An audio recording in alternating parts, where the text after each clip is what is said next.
I grew up loving Godzilla.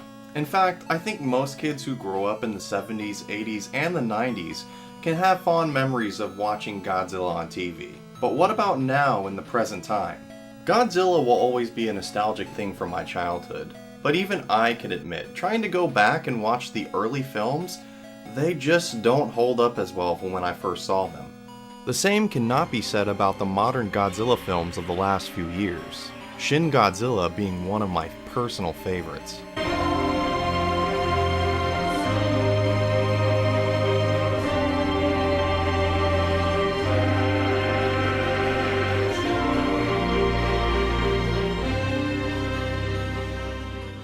I can admit nostalgia is a powerful feeling, and it can trigger us to remember things being better than what they actually maybe were. I'm not saying the original films are bad. For that time, they were revolutionary and put audiences in awe of the practical effects. But there are some things that nostalgia can also play against you as well. Like Godzilla on NES. I remember loving this game as a kid. I would play it all the time on my grandma's turn-dial TV. I know 2018 it's at its end, and in the summer of 2019, Godzilla King of Monsters is set to come out. So for old time's sake, I decided to play the NES game, which is based upon the same premise. Which of these titans are here to protect us? And which of these titans are here to threaten us?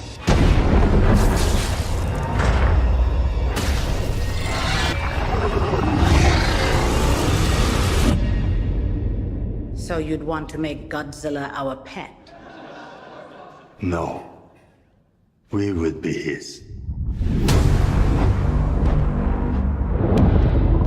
And oh my god, it sucks.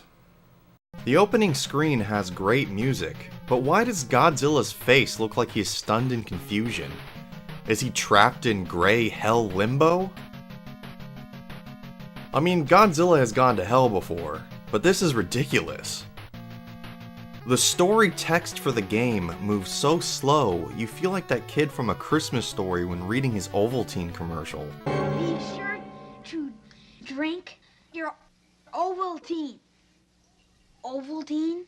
The mysterious planet X.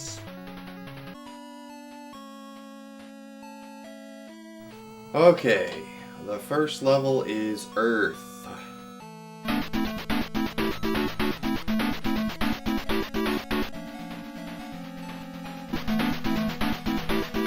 Okay, apparently to this game, Earth is a checkerboard.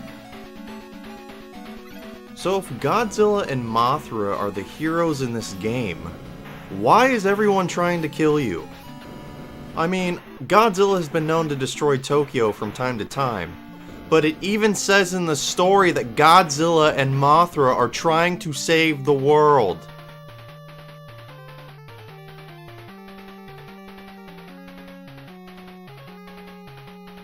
Another thing, if this is Earth, why does it look like they're fighting on a terrain of an alien planet?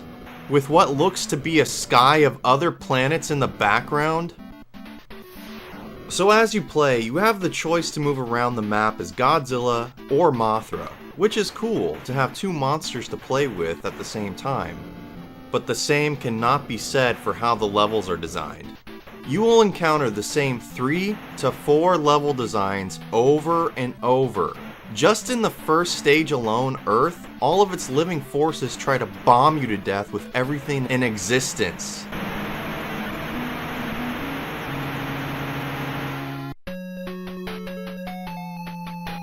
There are some stages that mercilessly pummel you with a barrage of projectiles that you have no way of avoiding.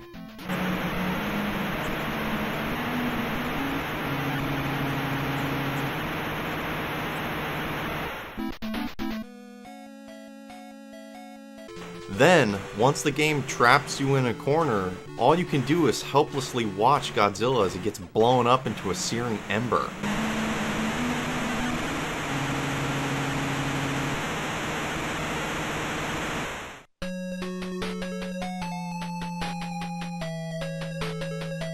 Finally, I get to do the boss level.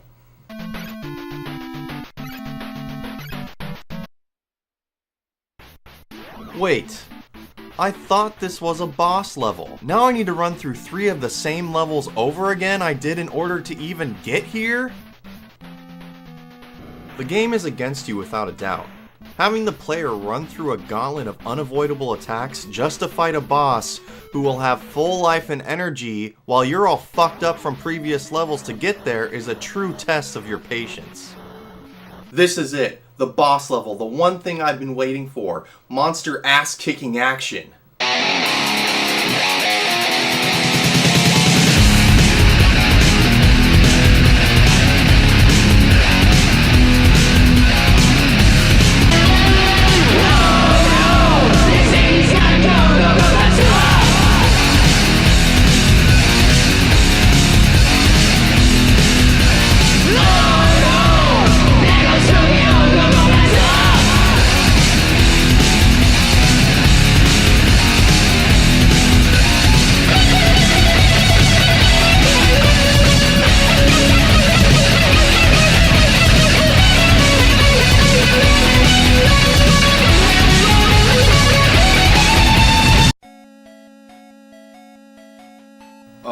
What just happened?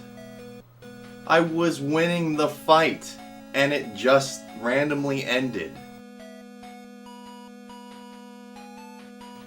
Maybe I just got too excited and I pressed the wrong combination of buttons and it ended the level for some reason.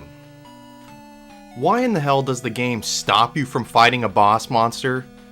You begin to get the upper hand in the game, and then it's like, okay, time out. Then you go back to fighting the boss, and it makes you run through the whole fucking stage again? Apparently boss fights are only 40 seconds long, and if you don't kill the monster in that time, you have to rerun it. But I wouldn't know that because there isn't a countdown timer anywhere! Once you get back to the monster, it will stay at the last health bar and power level point of your last fight. And apparently if you keep shooting Megura in the dick, he won't fight back. Yeah, take that, you mother... Avoid fighting this deformed ballsack monster with Godzilla. It just beats you down without any mercy.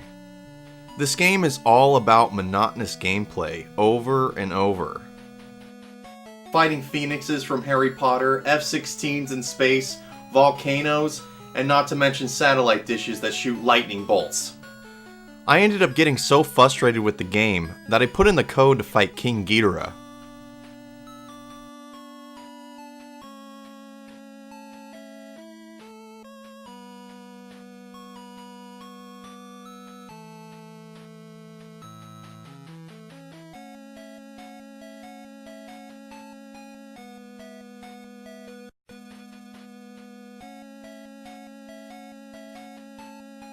Okay, Ghidorah does not fuck around. Look at his health bar and power level. Get ready to die a lot here.